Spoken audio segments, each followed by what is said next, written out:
महंत नरेंद्र गिरी का मामला दिन पर दिन उलझता जा रहा है। नई कड़ियाँ जुड़ रही हैं और नए खुलासे हो रहे हैं। मेरे साथ इस वक्त बात करने के लिए मौजूद हैं उन्हीं के मामा महेश सिंह। प्रोफेसर महेश सिंह, आपका बहुत स्वागत है आज तक पर। प्रोफेसर साहब, आप उनके मामा थे, आप उनको बचपन से आपने देखा होगा। अब एक बात सामने आ रही है कि वो कम पढ़े लिखे थे या हैंड राइटिंग उनकी सही नहीं थी, या फिर ये लेटर जो है, अगर बहुत सीधे आपसे बोलूँ तो उन्होंने नहीं लिखा था। एक तथ्य निकल कर आ रहा है, आप कैसे इत्तेफाक रखते हैं? पहली चीज़ तो यह है कि इस चीज़ को मैं कल से सुन करके बड़ा व्यथित हूँ कि महंत जी के बारे में जो साधु महात्मा ये कह रहे हैं कि अनपढ़ थे, अंगूठा छाप थे, लिख नहीं सकते थे, दस्तखत नहीं कर सकते थे। मैं इस दावे का बिल्कुल खंडन करता हूँ। मेरा पूरा परिवार इससे बड़ा व्यथित है कि ठीक है वो सन्यासी हो गए थे, लेकिन हम लोग कौन थे, उनके बारे में गलत सूचनाएं महंतों के द्वारा क्यों दी जा रही है। महंत जी पढ़े लिखे थे।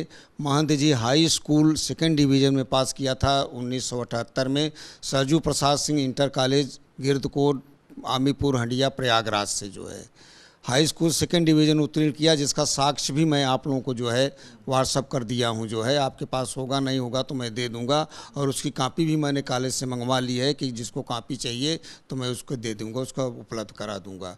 इसके अलावा और प्रमाण चाहिए तो यूपी बोर्ड है, यूपी बोर्ड से उनके सर्टिफिकेट, उनके मार्कशीट निकलवाई जा सकती हैं। यह बिल्कुल कहना असत्य है, बिल्कुल सरासर गलत है कि महंत जी लिख नहीं सकते थे, इतना लंबा लेटर ले नहीं लिख सकते थे, हस्ताक्षर नहीं कर सकते थे, पढ़ नहीं सकते थे। इस चीज़ को हम लोग किसी भी हालत में, मैं सब प्रमाण हम लोग इसको जो है, वो बैंक में उन्होंने सर्विस किया है। हाई स्कूल के बाद इंटर में पढ़ रहे थे, तभी उनको डिस्ट्रिक्ट कोऑपरेटिव बैंक मड़ियाहों की ब्रांच में, जो जौनपुर में पढ़ता, वहाँ उनको सर्विस मिल गई। उसके बाद उन्होंने इंटर की परीक्षा नहीं दी उन्होंने। तो ऐसे हालत में कहना कि जब प्रमाण भी, मैं तो बता रहा हूँ कि प्रमाण है, और आप लोग चले जाएं तो आप लोग कॉलेज में जा करके सारा प्रमाण वहाँ से सब कुछ ले सकते हैं किसी। तो प्रोफेसर साहब, आप इस बात से इत्तेफाक रखते हैं कि जो लेटर था, सुसाइड लेटर, वो उन्होंने लिखा था? अब इस चीज़ को तो मैं इसके बारे में कुछ नहीं कहने की स्थिति में, क्योंकि इसका जांच चल रही है। उनकी राइटिंग थी कि नहीं थी, राइटिंग उनकी लिखावट ख़राब ज़रूर थी शुरू में, मैं उसके लिए उनको डांटा भी करता था कि अपनी राइटिंग सुधारिए आप जो है। लेकिन अब इतने सालों का समय हो गया, तब से लेकर के हम लोगों से कोई ऐसा संपर्क तो ना ही रहा कि कोई लिखन पढ़ हमारे सामने उनकी कोई चीज़ आई वो जो है। तो मैं इस चीज़ को तो नहीं कह सकता उनकी राइटिंग है कि नहीं है, लेकिन इतना ज़रूर कह सकता हूँ कि जो ये कहा जा रहा है कि इतना लंबा नहीं लिख सकते हैं, जैसे उन्होंने उसमें इसका जिक्र किया है कि मैं 13 को ही करना चाह रहा था, लेकिन मेरी हिम्मत नहीं पड़ी, और फिर आकर के इन्होंने 20 को किया है। तो हो सकता है वो 13 से प्रारंभ किए हों और इतने दिनों में धीरे धीरे उसको लिखा हो। कुछ ये भी लोगों का संभव है। कुछ लोगों का ये भी कहना है, संतों का भी कहना है कि जो पेजेस हैं उसमें अलग अलग पेजेस में, कुछ पेजेस में अलग अलग हैंड राइटिंग भी है। क्या ऐसा भी होता था कि मतलब वो उनकी हैंड राइटिंग आगे पीछे बदलती रहती? अब ये सब चीज़ों के बारे में मैं नहीं बता सकता हूँ। ये सब चीज़ों के बारे में अब ये सब बताया नहीं। अब ये सब चीज़ तो भाई जब फॉरेंसिक जांच हो रही, सारी चीज़ें स्पष्ट हो जाएंगी सीधे सीधे। और अब तो सीबीआई को जांच चली गई, तो अब तो किसी प्रकार का कोई प्रश्न भी नहीं है। और उसके पहले भी हम लोग संतुष्ट थे, जिस तरह से योगी साहब ने यहाँ के पुलिस के सक्षम अधिकारियों को जो है, यहाँ के एजीपी को, यहाँ के सबसे सक्षम अधिकारी जो आईजी हैं कविंद्र प्रताप सिंह को। आपको महेश जी, आपको कब इत्तिला किया गया जब ये घटना हुई? ये मुझको इत्तला आई है करीब 5:30 बजे के आसपास। कब तक वहाँ पहुँचे? मैं वहाँ 5:45 और 6 के बीच में पहुँच गया हूँ। जब आप वहाँ पहुँचे सबसे पहले, तो आपको क्या दिखाई पड़ा? मैंने वहाँ पहुँचा तो मुझको जो पुलिस अधिकारी वहाँ थे, उन्होंने सबसे पहले जो है मुझको दरवाजे से बताया कि फोरेंसिक की टीम अंदर ये सब काम कर रही है, आप बाहर से देख लीजिए, दरवाज़ा मत छूइएगा। आपने जब बाहर से देखा तो आपको अंदर कुछ दिखाई पड़ा? अंदर मैंने केवल ये चीज़ देखा, दो चीज़ें देखी। महंत जी का शरीर लिटाया हुआ था नीचे, बगल में एक लिफाफा पड़ा था, हो सकता है उस लिफाफे में वो सुसाइड नोट रहा हो, और फोरेंसिक की टीम लोग जो थे उसको अपना कुछ चीज़ें करके अपना साफ उफ करके देख रहे थे। पंखा चल रहा था?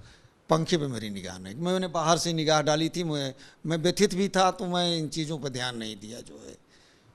क्यों वहाँ पर किस तरह की बातचीत हो रही थी? वहाँ पे सब, मैं जाने के बाद उसके बाद जैसे मैं इधर आया, वैसे उनका मुनीम बबलू रोता हुआ मेरे पास आया, और उसने बताया कि डॉक्टर साहब इस तरह की घटना हो गई। और हमने कहा कि तुम लोग कहाँ थे, और वो गनर कहाँ था, और जो स्क्वाड लगा रहता पुलिस की, वो सब कहाँ थी जो है, तुम लोग यहाँ कोई रहते नहीं थे क्या उनके पास? कहा नहीं, जो खाना खा लेते थे तो हम लोगों को सबको कह देते थे, गनर वनर सबको छोड़ देते थे वो। तो हम कहा कि सोते तो ऊपर थे वो, कहे नहीं आज वो नीचे ही लेट गए और हमसे ये कह गए कि मौसम ख़राब हो रहा है, दाल ऊपर पड़ी हुई है, उसको ले आकर के तुम नीचे रख दो, तुम लोग उससे नहीं भीग जाएगी वो।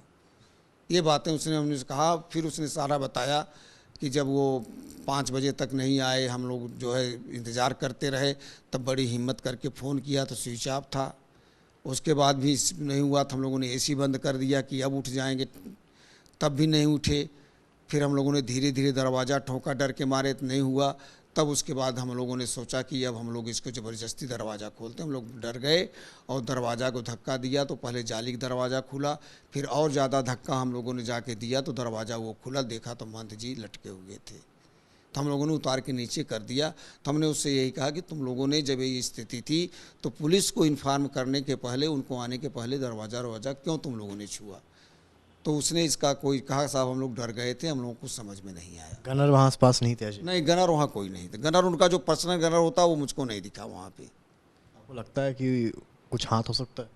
ये सब चीज़ें देखिए, ये सब चीज़ों के उसके बारे में मैं कुछ नहीं कह सकता। अच्छा, आप उनके मामा थे, आपको उनको पर्सनली बहुत करीब से जानते थे, क्या आपको लगता था कि वो ऐसे व्यक्ति थे कि जो आत्महत्या कर सकते थे? नहीं नहीं नहीं, वो बड़े निर्भीक व्यक्ति थे। वो इस तरह की चीज़ें तो कभी कर नहीं सकते थे। हाँ, इधर वो कमज़ोर ज़रूर हो गए थे, जब से कोरोना से पीड़ित हुए थे बहुत कमज़ोर हो गए थे। वो ब्लड प्रेशर के भी मरीज़ थे, शुगर के भी मरीज़ थे।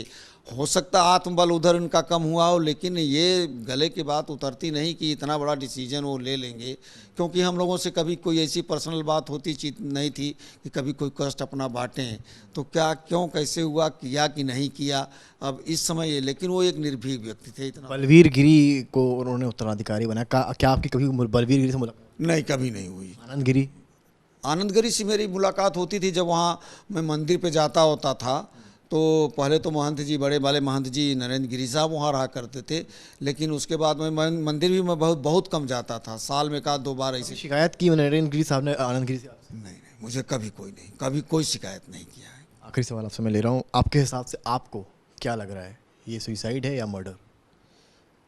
ये चीज़ मैं नहीं कह सकता। और ये देखिए सारी चीज़ें हैं, अब जहाँ तक जिस तरह के सुसाइड नोट दिखाई जा रही, जो इस तरह की बातें आ रही, जो वीडियो है, वीडियो तो मैंने अभी नहीं देखा, जो गया हुआ था फॉरेंसिक में हमारा कोई वीडियो भी आ चुका है, और वीडियो को अगर देख लें तो ये पता चल सकता है जांच में कि क्या, ये सब चीज़ें जांच में आएंगी, हम इसके बारे में कुछ नहीं कह सकते हैं। बहुत शुक्रिया महेश जी। तो ये थे हमारे साथ महंत नरेंद्र गिरी के मामा प्रोफेसर महेश सिंह, जिन्होंने बताया है कि ऐसा नहीं है कि वो लेटर नहीं लिख सकते थे, वो 10th पास थे, लेटर लिख सकते थे। और उन्होंने ये भी बताया कि वो ऐसे व्यक्ति नहीं थे जो आत्महत्या करते। कैमरामैन नीरज के साथ समर श्रीवास्तव, आज तक।